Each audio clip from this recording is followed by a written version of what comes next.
What would you do if your GPS showed 400 miles driven, but you never left?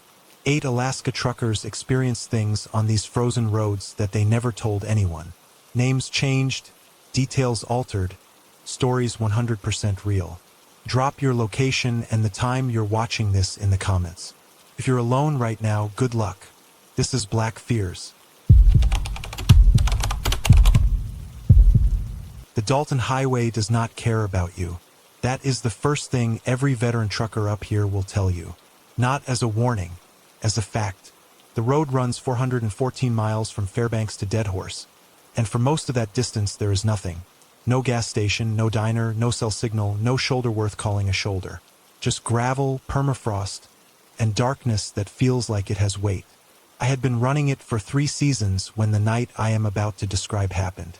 3 seasons of white-knuckle passes, blown tires, and close calls with caribou herds that materialized out of nowhere. I thought I had seen everything the Dalton could throw at a man. I was wrong. It was the second week of February. I was in my Kenworth T680, black cab, the one with the cracked side mirror I kept meaning to get fixed, hauling pipe fittings and valve assemblies up to Deadhorse for an oilfield contractor. Solo run. The company had wanted 2 drivers, but the other guy called in sick and the delivery window was tight, so it was just me. I passed through Coldfoot around midnight, topped off the fuel tanks, went inside and grabbed a coffee that tasted like hot brown water and regret, and got back on the road. Outside temperature was reading -31 on the dash. Wind chill putting it somewhere around -50. The kind of cold where exposed skin starts going numb in under 2 minutes and the gravel sounds different under your tires. More brittle, like driving over broken glass. For the first hour north of Coldfoot, nothing unusual. Just the white tunnel of my high beams and the dark wall of black spruce pressing in on both sides. The radio had been cutting out since mile 190, so I was running in silence except for the engine and the wind coming off the Brooks Range. I had done this stretch so many times I could almost drive it from memory. Almost. Then somewhere around mile marker 230, I noticed something wrong with the road surface ahead. Not the figure. Not yet. Something about the texture of the road. There were no fresh tire tracks running north, which on the Dalton in February is not impossible. Traffic is thin up here, but something about seeing that unbroken surface of packed snow in my headlights made the back of my neck go tight. Like my body understood something before my brain caught up. I eased off the throttle. No reason, just instinct. And that is when I saw him, 400 feet out, maybe a little less, standing dead center of the road. Not on the shoulder. Not half in, half out of a lane like someone stumbling from a broke-down vehicle. Dead center. Both lanes. Like he had planted himself there on purpose. I had maybe 5 seconds. My brain ran through the options fast. Brake hard and risk a fishtail on ice. Swerve left into the oncoming lane. Swerve right and drop off the shoulder into whatever was down there in the dark. I hit the brakes. Both feet. The T680 shuddered and the back end stepped out to the left, and for about 2 seconds I was fully sideways on a highway at -31, with nothing around me for 60 miles in either direction.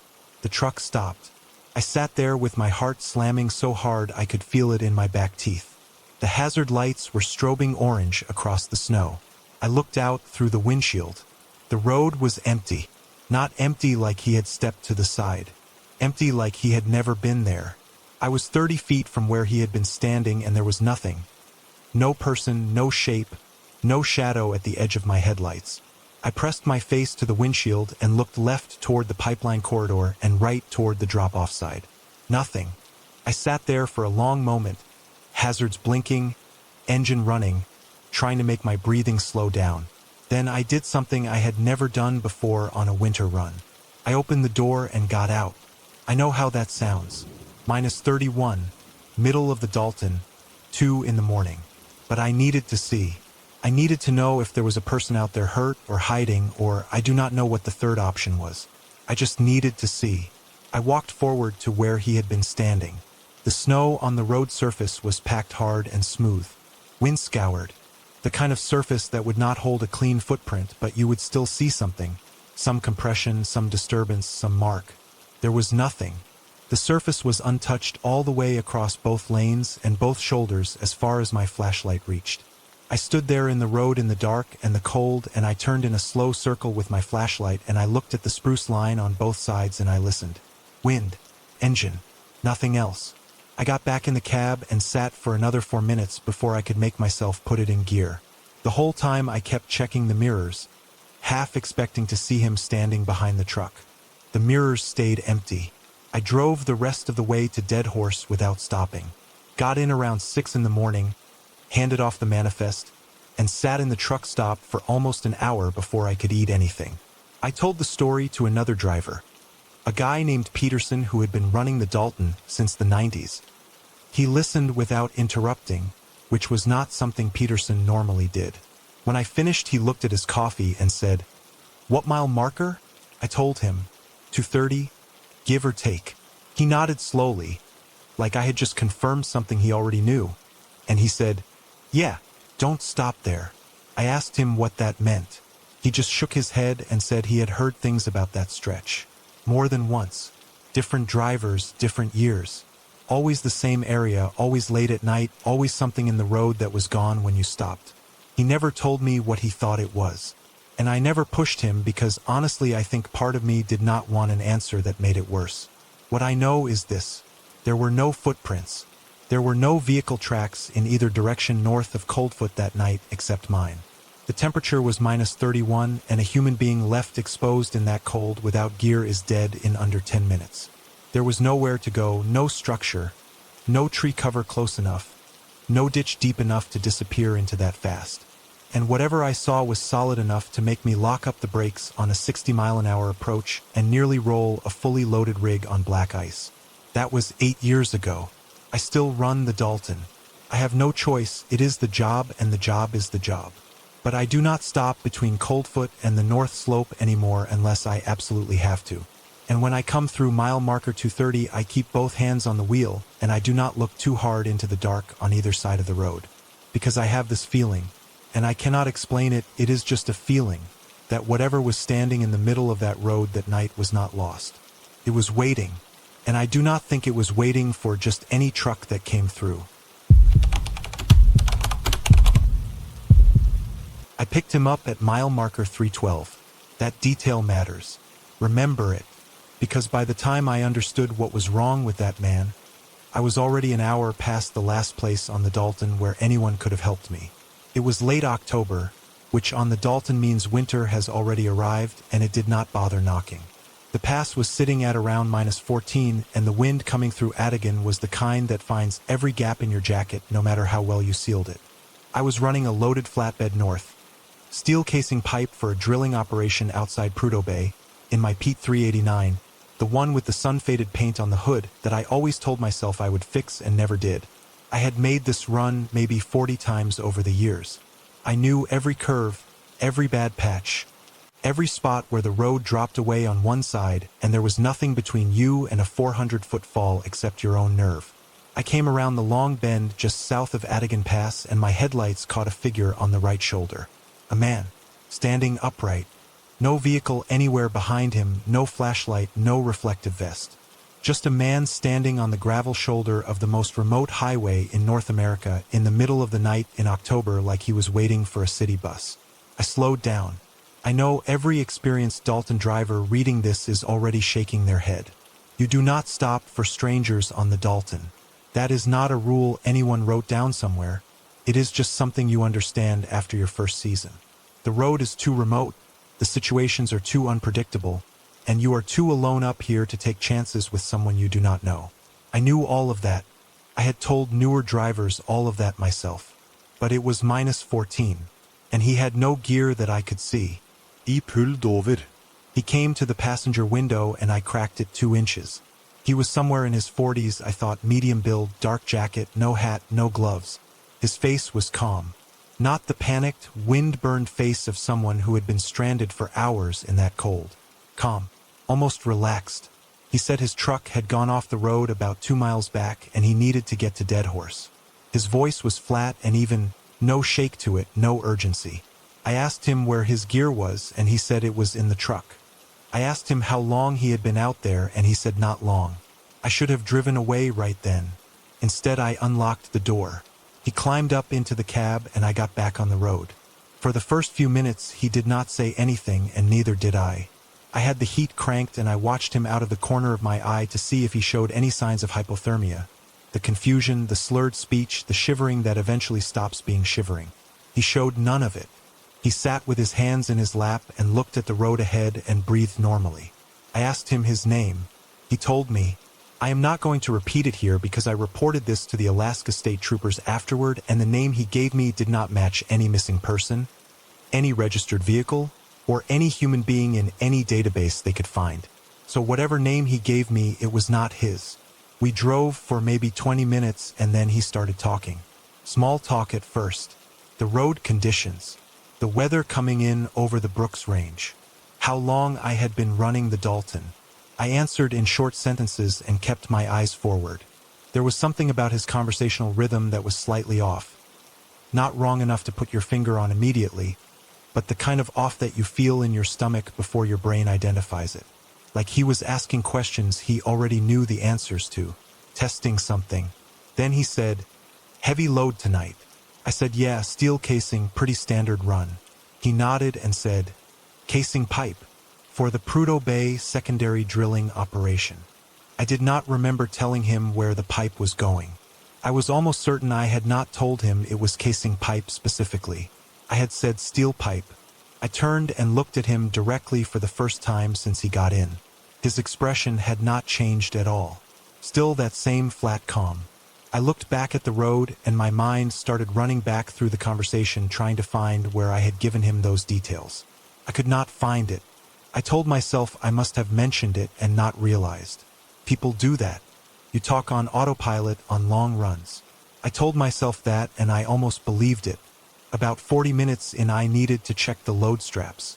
On a rough stretch of the Dalton with casing pipe you check them periodically. It is just habit. I told him I was going to pull over for 2 minutes to walk the flatbed. He nodded and said nothing. I got out and walked back along the passenger side of the trailer with my flashlight. The straps were fine. I was almost back to the cab when I stopped. I do not know what made me stop. Some instinct. Some animal awareness that something behind me had changed.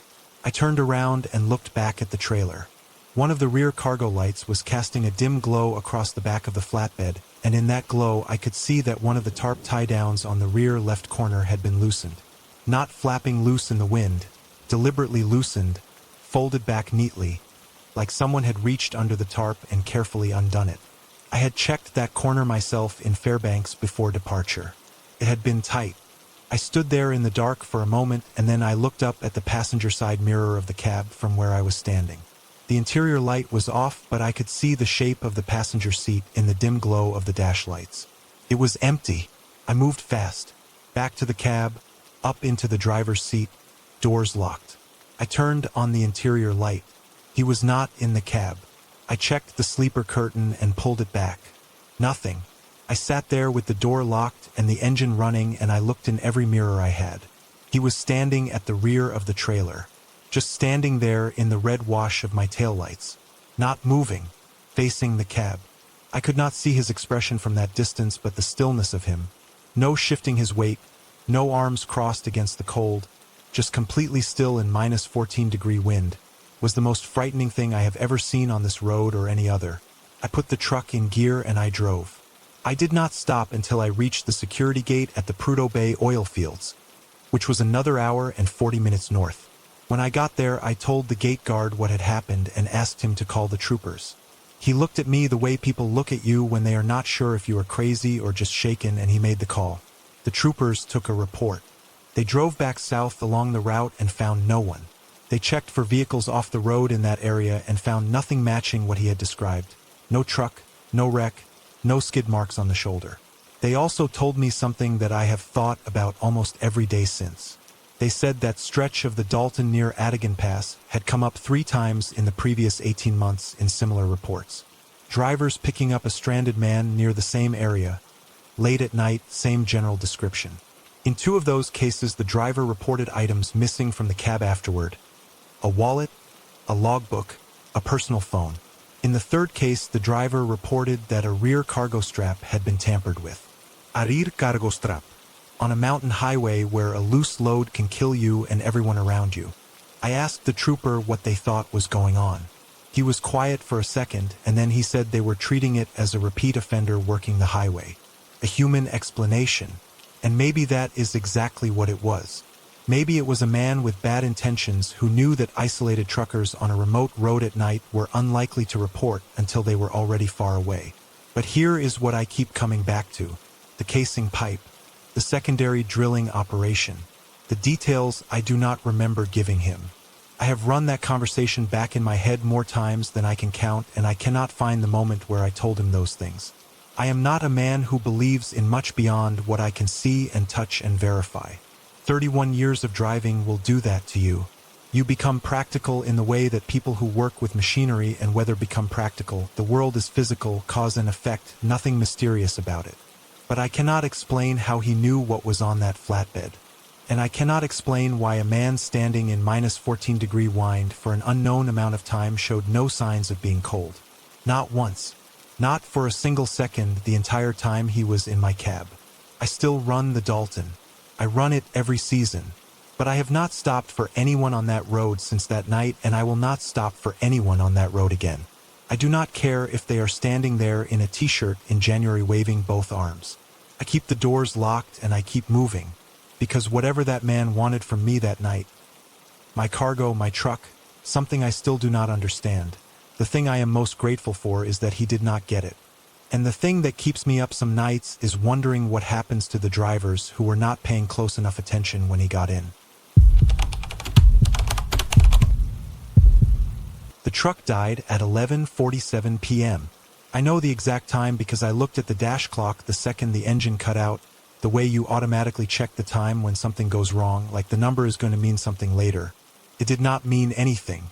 What it meant was that I was sitting on the Parks Highway between Cantwell and Healy in a dead rig in the middle of a whiteout with an outside temperature of -40, and the nearest town was 31 miles away. 31 miles in that weather might as well be 300. I had been running a refrigerated load down from Fairbanks, produce and dry goods for a grocery distributor in Anchorage. Nothing exotic. Nothing that required special handling beyond keeping the reefer unit running. I was in my Freightliner Cascadia, a 2019 model that had given me zero mechanical trouble in 2 years, which I mention only because what happened that night had no business happening to that truck. The engine did not sputter or knock or give me any warning. It just stopped, like someone had reached in and turned a key. I tried the restart 3 times. Nothing. The electrical was still live. Dash lights, hazards, interior lights all working, but the engine would not catch. I got on the satellite communicator and sent a breakdown alert to dispatch. They acknowledged it and told me a service truck was being dispatched from Healy, but given the road conditions I should expect a minimum 4 to 5 hour wait. 4 to 5 hours at -40 in a dead truck on the Parks Highway. I pulled on every layer I had in the sleeper, cracked the fuel-operated bunk heater on low to preserve what diesel I had left in the tanks, and I settled in to wait. For the first hour, nothing happened. The whiteout was total. My hazard lights strobed orange into a wall of white, and beyond that wall there was nothing. No road, no tree line, no sky, just white static in every direction. The wind was coming out of the northwest at somewhere around 40 miles an hour, and it hit the cab in long rolling gusts that rocked the whole rig sideways every 30 seconds or so. I had driven through bad weather on the Parks before, but this felt different. Heavier, like the storm had a specific intention. I ate a granola bar I found in the door pocket and checked my phone even though I already knew there was no signal. I watched the outside temperature gauge drop from -40 to -43 over the course of the first hour. I ran calculations in my head about how long the bunk heater would maintain a survivable cab temperature if the diesel ran low. I tried to sleep and could not. Then, at some point in the second hour, I heard the first footstep. It came from the driver's side, just behind the cab. A single footfall in the snow. Heavy. Deliberate.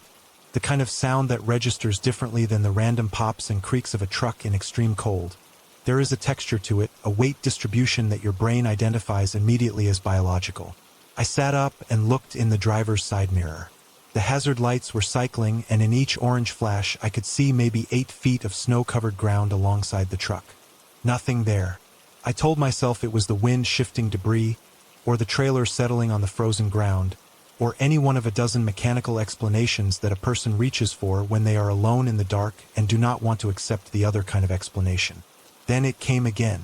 2 steps this time, slow and measured, moving from the rear of the cab toward the front, along the driver's side.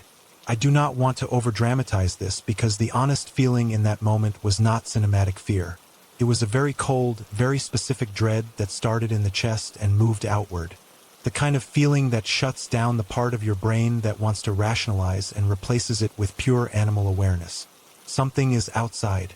Something is moving around your vehicle. Pay attention. I reached under the seat and got my hand around the handle of the tire thumper I kept down there. A 2-foot aluminum rod that every experienced trucker carries and that serves purposes beyond checking tire pressure when you are alone on a dark road. I held it across my lap and I watched the mirrors. The footsteps stopped at the front of the cab. I watched the driver's side mirror. Nothing. I leaned across and checked the passenger mirror. Nothing. I looked through the windshield into the white wall of the storm. The hazards were still cycling, and in each flash of orange light, I scanned the visible ground in front of the truck. Nobody there. I sat back, and for about 30 seconds there was nothing but wind and the creak of the chassis. I had almost convinced myself I had imagined it. The mind does things in isolation and cold and fear. It manufactures sounds, fills in gaps, and then the footsteps started again on the passenger side. Moving from front to rear this time. The same weight, the same deliberate pace, like whatever was out there was taking its time.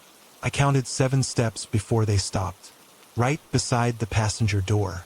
I stared at the passenger window.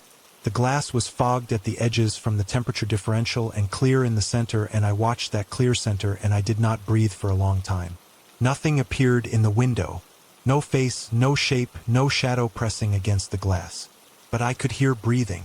I want to be careful about how I say this because I understand how it sounds. I know the wind makes sounds on a truck cab in a storm. I know metal contracts in the cold and produces noises that can resemble almost anything. I have been driving in Alaskan winters long enough to know every trick the environment plays on your senses when you are exhausted and stressed and alone. This was not any of those things. It was rhythmic, slow, coming from directly outside the passenger door, at a height consistent with something standing upright next to the cab. In and out, steady, patient, like whatever was outside was in no hurry at all. I do not know how long it lasted because time stopped working the way it normally works. Could have been 4 minutes. Could have been 20. I sat with that aluminum rod in both hands and I watched that window and I did not move and I did not make a sound and eventually the breathing stopped. Then the footsteps moved away, back toward the rear of the truck. Then around behind the trailer. Then nothing. I did not sleep after that. I sat upright with the rod in my lap and I watched every mirror on a rotation. Driver, passenger, until the service truck from Healy finally showed up at 4:40 in the morning. When the mechanic climbed up to my window, I think the look on my face told him something had happened because the first thing he said was not hello. It was, "You all right?" I told him what I had heard. He listened without expression, which I appreciated, and when I finished he was quiet for a second, and then he said he had heard similar things from drivers who had broken down on this stretch. Not many. 2 or 3 over the years he had been running service calls on the parks. Always in bad weather, always at night, always the same description. Footsteps circling the vehicle, stopping, then moving away. He had his own theory. He thought it was a predator. A bear, he said, or more likely a wolverine. Animals that are bolder than most people realize and that are attracted to the heat signature of an idling vehicle in deep cold. He said wolverines especially will circle a heat source methodically, testing it, looking for a point of entry. It is a reasonable explanation. I have turned it over many times in the years since. But here is the part one did not tell the mechanic that night, partly because I was exhausted and partly because I had not fully processed it yet. When the service truck arrived and flooded the area with its work lights, I looked out at the snow on the passenger side of my cab where the footsteps and the breathing had been. The snow was undisturbed, not compressed, not scraped, not marked in any way. Just smooth, unbroken snow surface, the same wind-smooth texture as everything else around the truck. Whatever had been standing next to my door for those minutes. Breathing slowly and steadily in -40-degree air. had left no trace of itself in the snow below. A wolverine weighing 30 pounds leaves prints in fresh snow. Whatever was outside my truck that night left nothing at all. The mechanic got the Cascadia running in about 40 minutes. Turned out to be a fuel line issue that should never have happened on a truck that age, and which the dealer could not fully explain when I brought it in afterward. I drove the rest of the way to Anchorage in daylight, which was the only reason I was able to drive it at all. I have broken down twice since that night on Alaskan highways. Both times I called for a hotel shuttle or a colleague to sit with me until service arrived. People think that is excessive for a man who has been driving these roads for as long as I have. I do not bother explaining why anymore.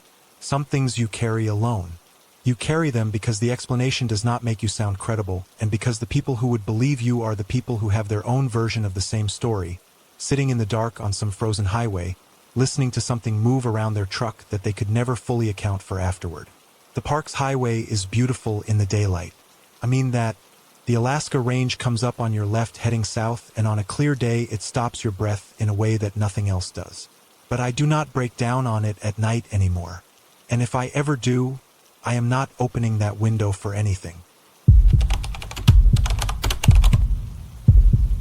The knocking started 3 hours outside of Anchorage. Not loud.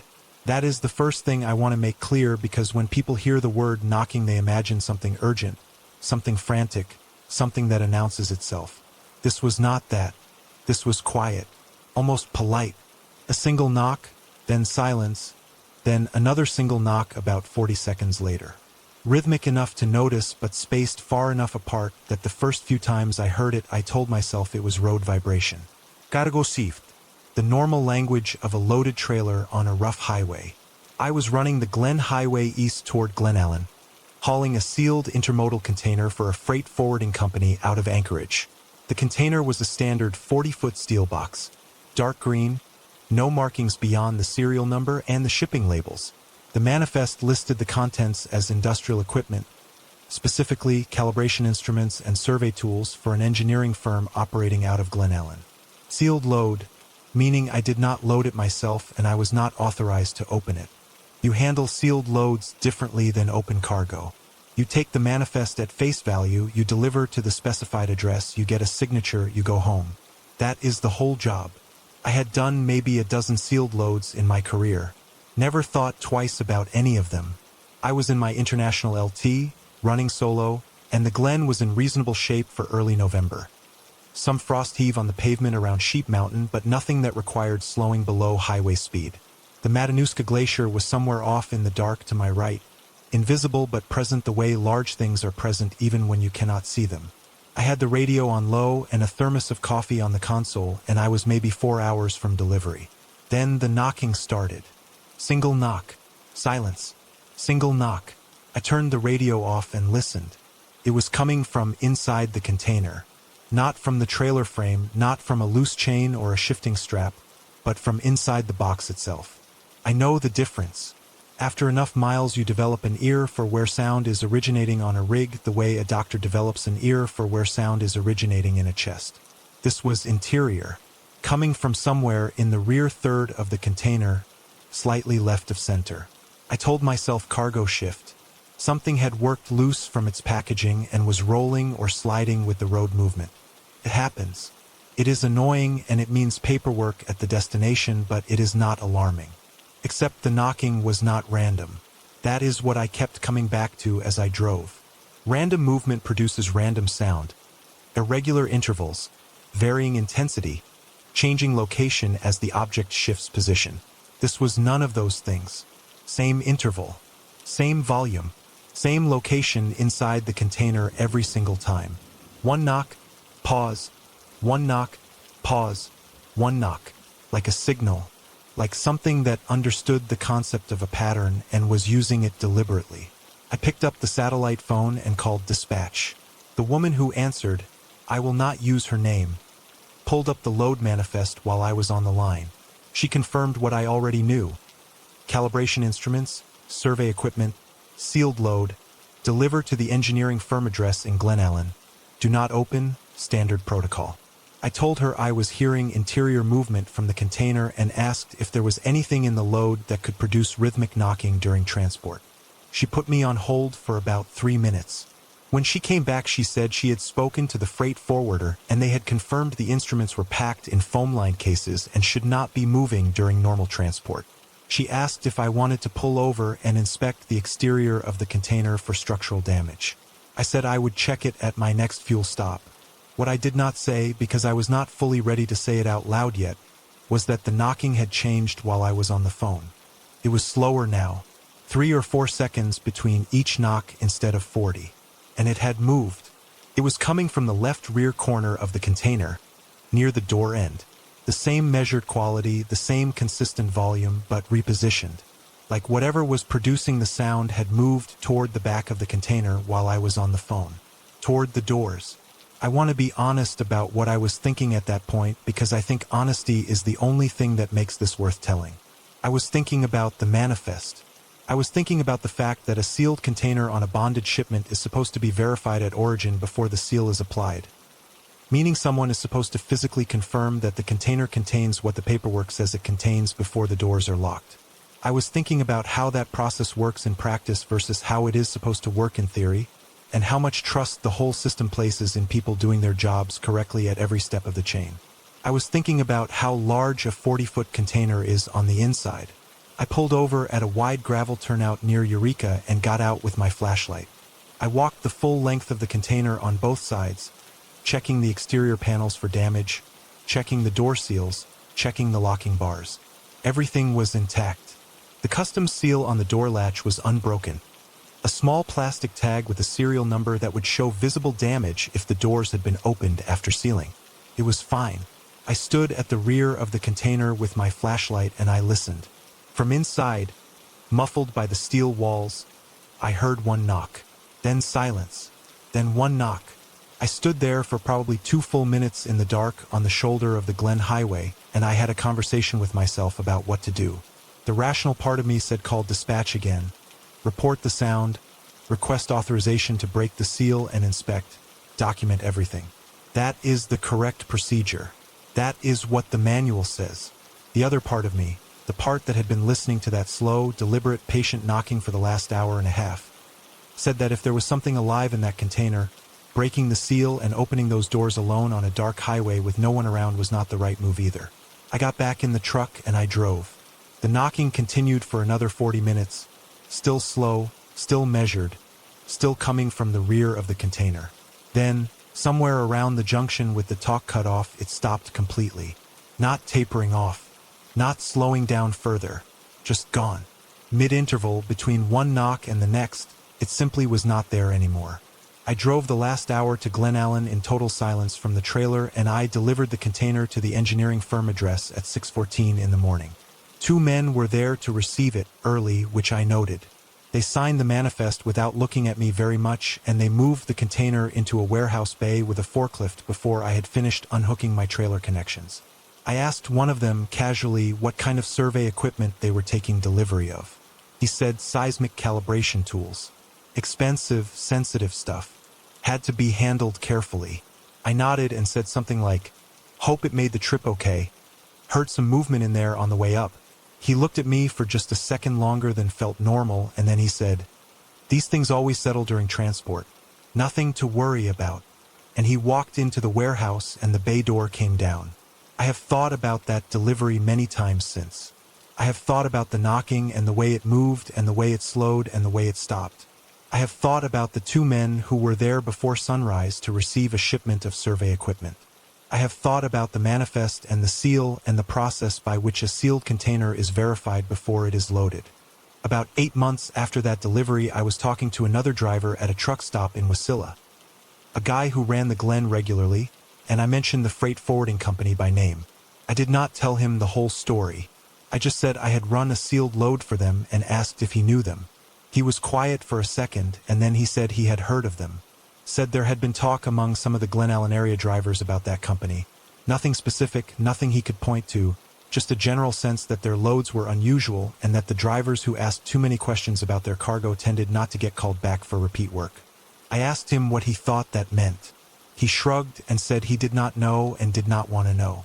Said some freight you just deliver and forget about. I have tried to take that advice. Some nights it works better than others. Because the thing I have never been able to fully set aside, the thing that sits at the back of everything else when I am alone on a long night run and the road is quiet and my mind has room to wander, is not what was in that container. It is the moment the knocking stopped. Because it did not stop the way a loose object stops moving when a truck reaches a smooth section of road. It stopped the way something stops when it has decided to stop. When it has made a choice.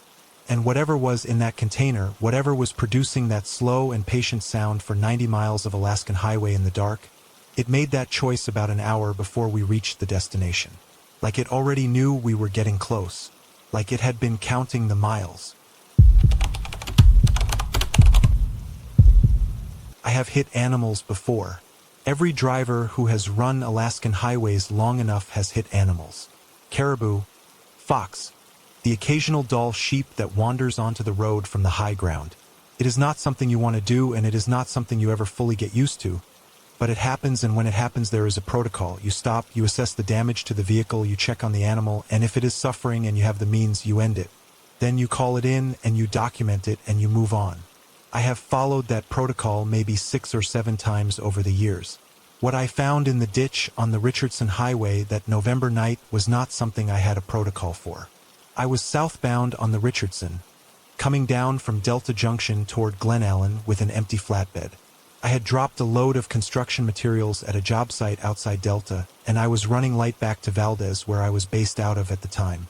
Empty runs on the Richardson are almost pleasant compared to loaded runs. The road follows the Delta River for a stretch and then opens up into this wide valley with the Alaska Range on one side and the Wrangles beginning to show themselves on the other. And even in November, when everything is locked in snow and the light is gone by 3 in the afternoon, there is something about that landscape that makes you feel like you are driving through something that was never meant to have roads in. It was around 9 at night. No moon. Temperature sitting at -18. I came around a long right-hand curve south of the Fielding Lake turnoff and something massive moved across the road in front of me. My high beams caught it for maybe 2 seconds.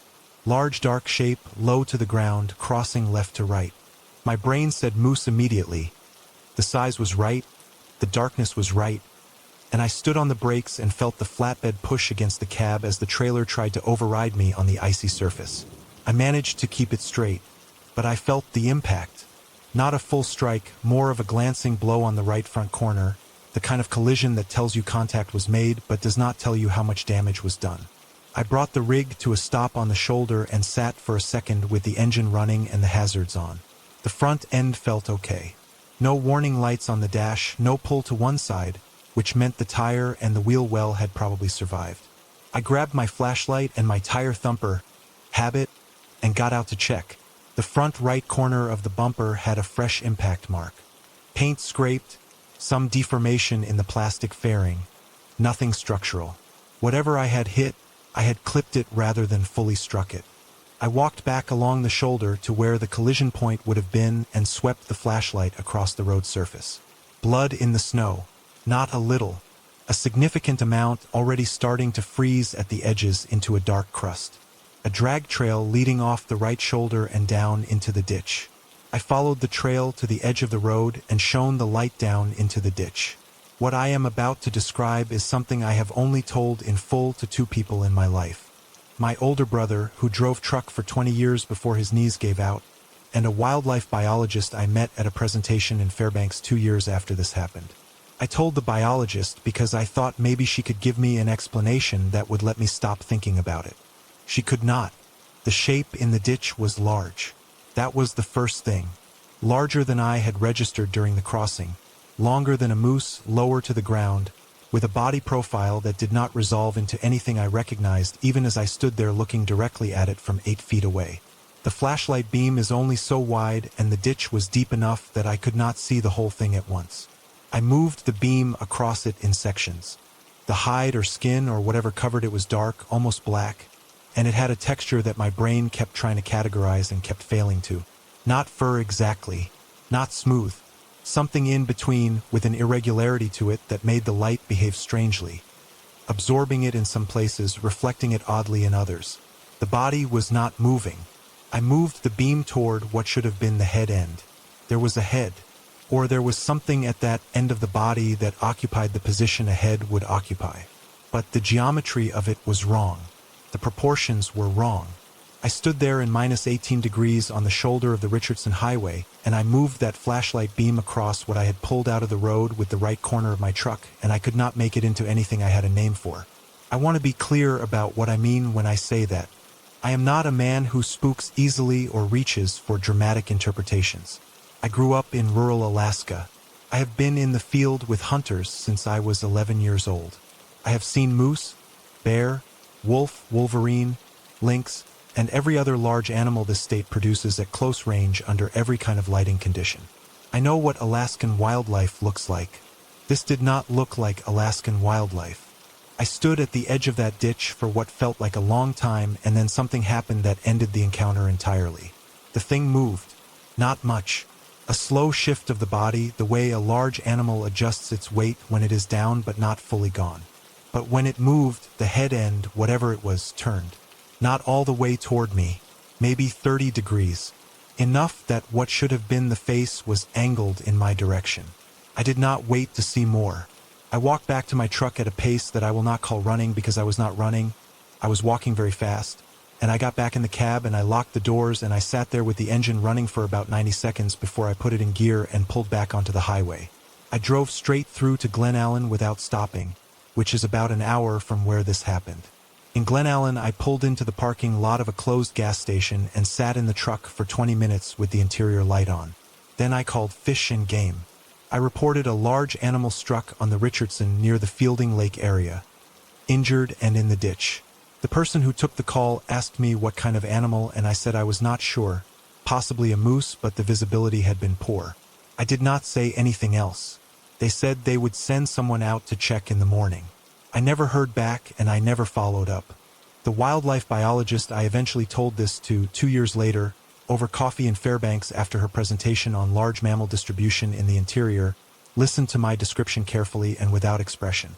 When I finished, she asked me several specific questions. The approximate length of the body, the texture of the covering, the shape of the head end, the way the light reflected off it. After the last question, she was quiet for a moment, and then she said that without a photograph or a physical sample, she could not make any determination. She said there were known species in interior Alaska that most people never encountered, and that unusual lighting and stress conditions could significantly distort perception of familiar animals. Then she said something else. She said that over the years she had received 3 or 4 reports from people, hunters mostly, describing animals in the interior that did not match any cataloged species. She said wildlife biology did not have a satisfying answer for those reports, and that the standard professional response was to attribute them to misidentification under poor conditions. I asked her what she personally thought. She looked at her coffee and said, "Alaska is a very large place. We have not finished learning what lives in it." That answer has stayed with me. Some days it is almost comforting. The idea that the state is large enough and wild enough to contain things we have not categorized yet. Things that move through the interior in the dark and cross roads at night and end up in ditches on the Richardson Highway. Other days it is the least comforting thought I have ever had. Because if something lives here that we do not have a name for, something large enough to register as a moose in a split second on a highway, something with a body profile and a head geometry that does not resolve into any known animal even when you stand 8 feet from it with a flashlight, then every assumption I have ever made about what I might encounter on a dark road at night in this state needs to be reconsidered. I still run the Richardson. It is one of my regular routes, and I do not have a reason to avoid it that I could explain to a dispatcher without losing my job. But I run it differently now. I run it with the high beams on regardless of oncoming traffic, because I want the maximum possible warning before something crosses in front of me. I run it with the doors already locked, which I did not used to bother with on empty runs. And when I come through the stretch south of Fielding Lake, I keep my eyes on the road surface ahead, and I do not let them drift toward the ditches on either side. Because I learned something on the Richardson Highway that November at -18 degrees. Sometimes the thing in the ditch is not dead. And sometimes, when it moves, it looks back at you. And the question that I cannot answer, the one that has followed me down every dark road in this state for the last 4 years, is whether it remembered my truck. Whether it is still out there in the interior somewhere, in the dark beyond the tree line, carrying whatever I gave it when the right corner of my bumper connected with its body on that empty highway. Whether something that does not have a name can hold a debt. I do not know the answer. I am not sure I want to find out on a dark road by myself. The voice came through on Channel 19 at 2:43 in the morning. I know the exact time because I had just checked the clock on the dash, the way you do on a long overnight run when the miles are starting to blur together and you need something concrete to anchor yourself to. 2:43.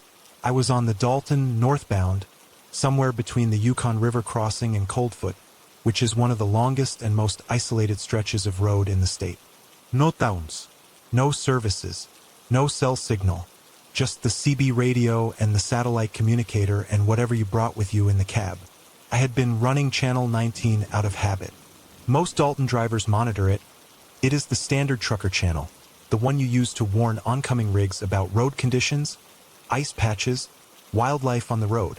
On a busy night, you might hear 3 or 4 transmissions an hour. On a quiet night like this one, you might go 2 hours without hearing anything at all. I had been in that 2-hour silence for a while when the voice came through. It was not a distress call. It was not a road condition report. It was not any of the things you expect to hear on Channel 19 at 2:43 in the morning on the Dalton Highway. It was a man's voice, clear and unhurried. And what he said was this. He said, "Blue cab, you just passed the birch with the broken top." I had just passed a birch with a broken top. I want to be careful about how I frame what came next because I am aware of how easy it is to construct a creepy narrative out of coincidences when you are alone and tired and running a dark road in the middle of the night. I am aware that the mind finds patterns. I am aware that a broken birch tree on the side of the Dalton is not exactly a rare landmark. I held onto those rationalizations for as long as I could. I keyed the mic and asked who was on the channel. No response. I asked again, identified my rig, gave my direction of travel, asked if someone needed assistance. Silence. I drove for another few minutes and told myself it was a misfire. Someone's radio keying accidentally, a fragment of someone else's conversation picked up by atmospheric skip, which happens on CB frequencies especially at night. I turned the volume up slightly and settled back into the drive. Then the voice came back. Same tone, same unhurried quality, same clarity. He said, "You turned the volume up." I did not move for about 4 seconds. Then I picked up the mic and said very slowly, "Who are you and what do you want?" Nothing. Just the soft static of an open channel. I sat with that for a long stretch of road and I went through the rational explanations methodically because that is how I am built and because the rational explanations were all I had access to at that moment. Someone was running parallel to me on a nearby road, except there is no road parallel to the Dalton in that section. Someone had a camera on my truck, except I had swept the cab before departure as I always did. Someone was watching me from another vehicle, except I had not seen headlights in either direction for over an hour. I kept driving. The next transmission came about 12 minutes later. He said, "The coffee in your thermos has gone cold." I looked at the thermos sitting in the console holder. I had noticed maybe 20 minutes earlier that it was no longer steaming when I opened it. I had not said this out loud. I had not written it anywhere. I had simply noted it internally the way you note small disappointments on a long run and moved on. My hands tightened on the wheel. I want to describe what that moment felt like because I do not think fear is the right word for it. Fear has a direction. Fear is a response to a threat you can locate. What I felt was closer to the sensation of standing in a room and suddenly becoming uncertain about the nature of the room.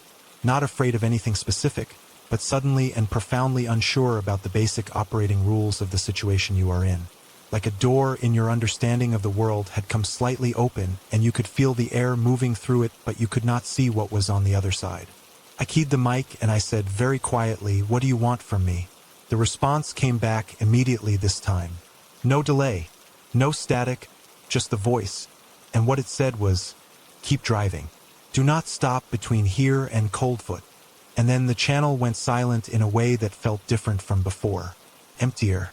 Like something had withdrawn rather than simply gone quiet. I kept driving. I want to be honest about that. I did not pull over, I did not turn around. I did exactly what the voice told me to do. Partly because stopping on the Dalton alone at 3 in the morning was not an appealing option under any circumstances. But partly because the instruction itself, keep driving, do not stop, did not feel like a threat. It felt, and I understand how strange this sounds, like a warning. Like whatever was on the other end of that transmission was telling me something I needed to know rather than something designed to frighten me. I made cold foot without stopping, pulled into the truck stop at around 4 in the morning, went inside, drank bad coffee, and sat at a table by myself for a while. There was one other driver in there, a woman who ran the haul road regularly, and I almost told her what had happened. Instead, I asked her, casually, if she had heard anything unusual on Channel 19 that night. She looked up from her phone and said she had been running 19 all night and had not heard a single transmission. I told her never mind, and I finished my coffee. Here is where the story should probably end. Unusual CB transmissions on an isolated highway at night, heard by a tired driver running solo, explicable by any number of technical or psychological phenomena. I know that. I have made that argument to myself many times. But there is a part one have not told yet. A part one sat on for almost a year before I told anyone, and which I am including now because leaving it out would make this account dishonest. About a week after that night, I was going through my route log. I keep detailed notes on all my runs, mileage, conditions, times, anything notable, and I wrote down the transmission details as accurately as I could remember them. I had not written them down at the time because I had not yet decided what to make of them. When I wrote down the coordinates of where I had been when the first transmission came through, I went and looked them up on a map out of habit. That location, the rough position on the Dalton corresponding to where I had been at 2:43 in the morning, sat approximately 4 miles north of a pull-off where, 14 months earlier, a northbound truck had gone off the road in a storm and the driver had died in the cab before anyone found him. I know this because it was a story that circulated among Dalton drivers that winter. Not a secret, not a rumor, a documented accident that people talked about in the way people in isolated communities talk about the deaths of people who did the same work they do. The driver who died had been running Channel 19. I do not know what to do with that information. I have turned it over from every angle I can think of, and it does not resolve into anything comfortable regardless of which direction I approach it from. If I try to build a rational framework around it, the framework does not hold. If I accept the irrational framework, I am left with a set of implications that I am not prepared to fully sit with. What I keep returning to is the instruction itself. Do not stop between here and Coldfoot, because 4 miles south of where I was when I received that transmission, sitting dark and unmarked on a pull-off that most drivers do not even know exists, there is a stretch of shoulder that drops away sharply on the right side into a steep embankment. Invisible in the dark. The kind of place where a distracted driver pulling over without knowing exactly where the road edges could go over before they understood what was happening. I did not know about that pull-off when I was driving that night. I know about it now because I went back in daylight 6 months later and walked the road. And when I stood at the edge of that drop-off and looked down at the embankment below, steep and rocky and invisible from the road in the dark, I thought about the voice on Channel 19 telling me to keep driving. And I thought about how I almost stopped twice between the Yukon River crossing and Coldfoot that night. Once when I thought I saw something on the road shoulder, and once when I wanted to get out and check a noise from the trailer. Both times, something had made me decide to keep going instead. I am not a superstitious man. I was not raised in a tradition that makes room for the kind of explanation that wants to attach itself to this story. But I drove back to Fairbanks from that pull-off in daylight, and I sat in my truck in the parking lot of my apartment building for a while before I went inside. Because the thing that stays with me, the thing I cannot file away under coincidence or fatigue or atmospheric radio anomaly, is that the voice knew my thermos had gone cold. It knew what I had done inside the cab of a truck running alone on a dark road in the middle of the night with no other vehicles around for miles. And whatever was watching me or aware of me or present with me on that stretch of the Dalton at 2:43 in the morning, it used that awareness not to frighten me. It used it to keep me alive. I still monitor Channel 19 on every run. I have never heard that voice again, but I listen for it. Every night run, every long stretch of empty road, every moment when the static opens up into silence. I listen. And some nights, when the road is dark enough and long enough and empty enough, I think that is exactly what it wants me to do. boy was standing in the rain without an umbrella. That is what I noticed first. Not his age, not the hour, not the fact that there was no house within 3 miles of where he was standing. Just that he was standing in a hard November rain on the shoulder of the Seward Highway at 1:17 in the morning, and he was completely dry. I was southbound, running empty back to Seward after dropping a load of building supplies at a contractor yard just outside Anchorage. The Seward Highway at that hour is not what most people picture when they think of Alaskan roads. It is paved, it is maintained, it runs along Tennessee Arm, and in the daylight it is genuinely one of the most beautiful drives in North America. But at 1 in the morning in November, with rain coming sideways off the inlet and the tide out and the mud flats stretching away into the dark on your left, it has a quality to it that is harder to name. Empty in a way that feels deliberate, like the road exists in a different set of rules after midnight. I came around the long bend just south of Portage, and my headlights caught him. Small, young, standing on the right shoulder facing the road, not facing traffic, not facing away from traffic, but directly at the road itself, like he was watching the painted center line. He was wearing a dark jacket and what looked like jeans, and he had no hood up, no hat, no rain gear of any kind. And as I said, completely dry. I could see that clearly as I slowed down. While the rain was visible in my headlights, hitting the pavement around him, hitting the shoulder gravel around him, nothing was hitting him. He stood in the center of it, and he was dry. I pulled over. I want to be clear that I am not someone who makes impulsive decisions on the road. I have been driving Alaskan highways for a long time, and I understand the difference between a situation that requires you to stop and a situation that requires you to keep moving and call it in. A child alone on a highway at 1 in the morning in the rain is not a situation you drive past. Whatever else is true about that night, that part of the decision was simple. I put the hazards on and climbed down from the cab. The rain was heavy. I was soaked through my jacket collar within about 30 seconds of getting out of the truck. I walked around the front of the cab toward where the boy was standing, and I called out to him. Not his name, I did not know his name, just a "Hey, you okay, are you lost?" The basic things you say to a child who should not be where they are. He did not respond. I got to within about 15 feet of him and stopped. He was 8, maybe 9 years old. Dark hair, pale face, the kind of stillness that children almost never have naturally. Not frozen stillness. Not frightened stillness. Just an absolute absence of the small constant movements that living bodies make. The shifting of weight, the blinking, the micro adjustments that you never notice in a person until you are looking at someone who is not making them. I took another step toward him and I said, "Hey, can you hear me? Where are your parents?" He turned his head and looked at me. I have tried many times to describe his expression, and I have never found the right words for it. It was not a child's expression. It was not frightened or confused or relieved the way a lost child's face is relieved when an adult appears. It was something else entirely. Patient, maybe. Waiting. The expression of something that has been in one place for a very long time and has stopped expecting anything in particular to happen, and then something has happened. He looked at me for about 3 seconds. Then I heard a sound from behind me. A car coming south on the highway, still maybe a quarter mile out, headlights sweeping around the bend. I turned instinctively toward the sound, the way you do on a highway shoulder when you are standing outside your vehicle and traffic is approaching, because the shoulder of the Seward Highway is not wide and a car coming through at speed with no warning is a real hazard. I turned back toward the boy. He was gone. Not gone like he had run. Not gone like he had stepped into the tree line or ducked behind my truck. Gone the way a light goes out.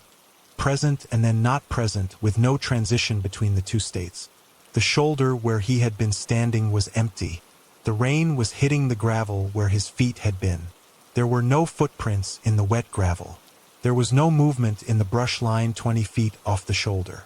There was nothing. The car passed behind me without slowing. I stood on the shoulder of the Seward Highway in the rain for a long time. I walked to the spot where he had been standing, and I crouched down and I looked at the gravel surface with my flashlight. In wet gravel, a child standing still for even 30 seconds leaves some compression mark, some displacement of the surface material. There was nothing. The gravel was uniformly wet and undisturbed. I walked the shoulder in both directions for about 100 feet each way, sweeping the flashlight into the brush. Nothing moved. Nothing reflected. No sound except the rain and the inlet and the occasional car passing on the highway. I got back in my truck and I sat there. Then I did something that felt necessary in a way I could not have explained at the time. I drove to the nearest Alaska State Trooper post, which meant backtracking north toward Anchorage, and I walked in and I told the trooper on duty what I had seen. I gave the location, the description, the time. I told him about the rain and the dry jacket and the disappearance. I told him all of it. He typed it into a report, and when he finished typing, he looked at the screen for a moment and then he looked at me. He asked me to repeat the location. I gave it again. The bend south of Portage, right shoulder, approximately mile marker 90 on the Seward. He nodded slowly, not the nod of someone processing new information, the nod of someone hearing something they have already heard before and are now hearing again. He said there had been similar reports from that stretch of the Seward. He said similar in a careful way, the way someone uses a word when they are choosing it deliberately to avoid using a stronger word. I asked him how many. He said in the last 2 years, 3 separate reports. All from drivers, all late at night, all describing a child on the shoulder near the same location. I asked him if they had ever found anyone. He said no. He said they had conducted searches following each report, including one with a K-9 unit, and had found nothing. No missing child reports matching the description in the system, no evidence of anyone having been in that area. I asked him what he thought it was. He did not answer immediately.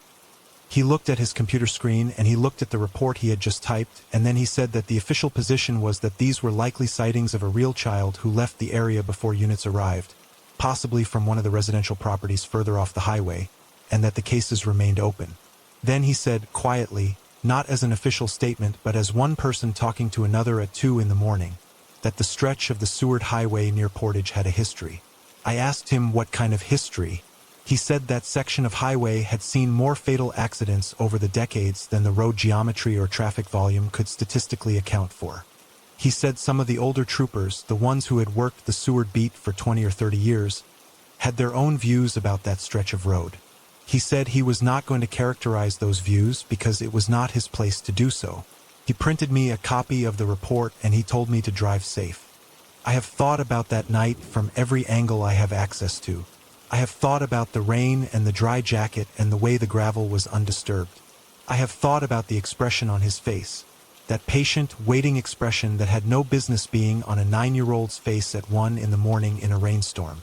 I have thought about the 3 other reports from the same location and the K-9 search that found nothing and the history of that road that the trooper would not fully articulate. And I have thought about what happened when I turned back toward the boy after the car passed. Because here is something I left out of the trooper report. Something I have only fully admitted to myself in the time since. In the fraction of a second before I turned, before the car came around the bend and pulled my attention away, the boy had raised his hand. Not a wave, not a gesture of distress or greeting. He raised his right hand with the palm facing outward, the way you hold your hand up when you want something to stop. Like he was telling me not to come any closer. Like whatever he was or wherever he existed, the distance between us was exactly as close as it was supposed to get. I drive the Seward regularly. I have no choice. It is the main artery between Anchorage and the peninsula, and my work takes me down it multiple times a month. In daylight, it is as beautiful as it has always been. The inlet, the mountains, the boar tide coming in across the flats. But I do not stop on that highway at night anymore. Not on the shoulder, not at a pullout, not for anything short of a mechanical emergency. And when I come through the bend south of Portage after dark, I keep my eyes on the road ahead and I do not slow down. Because I have this feeling, and I cannot rationalize it away no matter how many times I try, that the boy is still there, standing on that shoulder in the rain, dry, waiting for the next set of headlights to find him. And I do not want to be the one who stops twice. The last thing I remember before the truck went over was the sound of the wind changing pitch. Not louder, not stronger, just different. Like the storm had shifted into a register I had not heard before, something lower and more deliberate. And in the half-second between hearing that change and understanding what it meant, the road disappeared from under my front axle and the world rotated 90 degrees and then kept going. I had been running the Dalton northbound in a full whiteout. Late February, somewhere north of Coldfoot, pushing toward the north slope with a loaded tanker, fuel oil for a drilling operation outside Prudhoe Bay. I was in a Peterbilt 579, a solid rig that I had put nearly 400,000 miles on without a serious incident.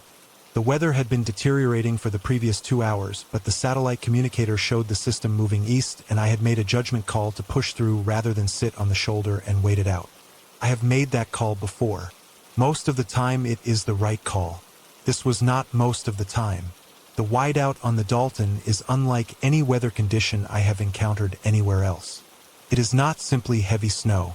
It is a complete erasure of visual information. No road, no sky, no horizon, no depth perception, no way to distinguish the road surface from the shoulder from the drop-off beyond it. You are driving inside a white room with no walls and no floor, and the only feedback you have about where the road is comes through the steering wheel and the feel of the tires and whatever the last 100 yards of muscle memory told you about the road geometry before visibility went to zero. I drifted right. I do not know by how much or for how long. Could have been 3 feet over 30 seconds or 10 feet over 5 seconds. By the time the front right tire found the edge of the shoulder, there was nothing I could do. The tanker was heavy and the ice was absolute, and the physics of the situation had already made every decision for me. I felt the front drop, I felt the cab begin to rotate. I had one coherent thought, which was that I needed to get my arms up and away from the wheel before it spun, and then there was a very loud sustained noise, and then there was nothing. I came back in pieces. Sound first. Wind. A deep structural groan from somewhere below me that I eventually understood was the tanker settling on the embankment. Then cold. Then pain in my left shoulder and my ribs on the right side that told me I had impacted something hard during the roll. Then light, dim, gray, the kind of light that does not tell you whether it is early morning or late afternoon in an Alaskan winter. I was on my side. The cab had come to rest on the driver's side door, which meant the passenger side was above me. The windshield was intact but completely packed with snow on the outside. The engine had died. The hazards were not working. The cab was tilted at an angle that made it hard to determine how far down the embankment I had gone or what the terrain below me looked like. I ran an inventory. Left shoulder, badly bruised, possibly separated, functional but painful. Ribs, at least 2 cracked on the right side. Breathing hurt, but I was breathing. Head. I had hit something. There was blood above my left ear that had dried enough to tell me I had been unconscious for a meaningful amount of time. Legs, both working, no obvious fractures. I was alive and I was mobile, which under the circumstances was more than I had a right to expect. The satellite communicator had been in the passenger door pocket, and the passenger door was now above me. I managed to get it after about 10 minutes of maneuvering in the tilted cab. The screen was cracked, but it was transmitting. I sent a breakdown and emergency alert with my last known GPS coordinates, and I got a confirmation ping back, which meant the signal had gone through. Then I put it down and I focused on staying conscious and staying warm, which in a dead cab in a February whiteout on the north slope of the Brooks Range are not easy things to do simultaneously. The temperature inside the cab was dropping. Without the engine running, I had no heat source, and the cab insulation alone was not going to hold survivable temperatures for more than a few hours in those conditions. I pulled everything I had out of the sleeper. A sleeping bag rated to -20, an emergency blanket, 2 pairs of gloves, a wool hat, a down jacket I kept back there for exactly this kind of situation. I layered everything on, and I got into the sleeping bag, and I wedged myself against the passenger seat, and I waited. That is when I heard the voice. Not through the communicator. Not muffled and distant the way sound comes through a radio. Directly outside the passenger door, which was above me, close enough that I could hear it clearly over the wind. A man's voice, calm and unhurried. He said, "Stay awake. Help is coming. Stay awake and keep talking." I called back up to him. I asked who he was. He said it did not matter. What mattered was that I stay awake and keep my core temperature up. He said the emergency services had been notified and a DOT crew was working toward my location. He said I needed to talk, to keep my brain active, to not let myself drift. So I talked. I do not remember everything I said. I remember talking about the route, about the load, about the drilling operation I was delivering to. I remember talking about my truck, about the Peterbilt and the miles I had put on it, and the trip when I had driven it from the dealer in Spokane all the way up the Alaskan to Fairbanks in November 3 years ago. I remember talking about my daughter. I talked about her for a long time. Her name, her age, what she wanted to be when she grew up. the way she laughed at her own jokes before she got to the punchline. The voice outside encouraged me, asked follow-up questions, kept me moving from one thought to the next whenever I started to slow down. For hours, I do not know exactly how many, time had become unreliable. That voice kept me tethered. At some point, I lost consciousness again despite everything. I came back to bright light and warmth and the smell of diesel and the sound of a generator running. I was in the back of a DOT emergency response vehicle. There were 2 crew members. One of them told me I had been located approximately 6 hours after my emergency signal was transmitted. He said my core temperature was low, but I had not gone into clinical hypothermia. He said I was going to be okay. I asked him about the man who had been outside the cab, the one who had kept me talking. He looked at the other crew member and then back at me. He said they were the first people on scene. He said there were no vehicle tracks in the area other than my own and the single approach track of their response vehicle. He said the snow around my cab had been undisturbed when they arrived. No footprints on the surface above the passenger door. No compression marks. No evidence that anyone had been standing there. I told him that was not possible. I talked to someone for hours. He kept me awake. He knew things. The crew member said, gently, that hypoxia and hypothermia could produce auditory experiences that felt completely real. He said it was not uncommon in accident survivors. I did not argue with him. I was too cold and too hurt and too relieved to be alive to argue with anyone about anything. But here is what I have not told anyone in the years since that night. Not the DOT crew, not the troopers who took my accident report, not the company safety officer who reviewed my case. The voice outside my cab knew my daughter's name. Not because I told him. I know exactly when I started talking about her and what I said and in what order I said it. That memory is the clearest thing from that entire night, clearer than the rollover itself, clearer than the cold. I talked about her age first, then what she wanted to be, then her laugh. Her name came last. I had not said her name yet when the voice used it. He used it to ask me a question. He said, "Tell me more about her, what does she love to do?" And he said her name as naturally as if he had always known it. I registered it in the moment and I filed it away because I was focused on surviving and not on cataloging anomalies. It was only afterward, in the hospital in Fairbanks 2 days later, that I went back through the sequence and understood what I was remembering. He knew her name before I told him. I do not know what was outside my cab on that embankment for those hours. I do not know what kept me talking when the cold and the head injury and the shock were all working together to pull me under. I do not know if the thing that held me to consciousness on the north slope of the Brooks Range in a February whiteout was something that meant me well or something that simply had its own reasons for keeping me alive that night. What I know is that I am here, and my daughter still has a father. And some nights when she is asleep and the house is quiet, I sit in the kitchen and I think about that voice and I think about the fact that whatever it was, wherever it came from, it knew her name. And it used that name like it was precious. Like it understood exactly what she was worth to me. Like it had been watching long enough to know. That is 8 stories, 8 drivers, 8 roads, 8 nights that none of them have fully left behind.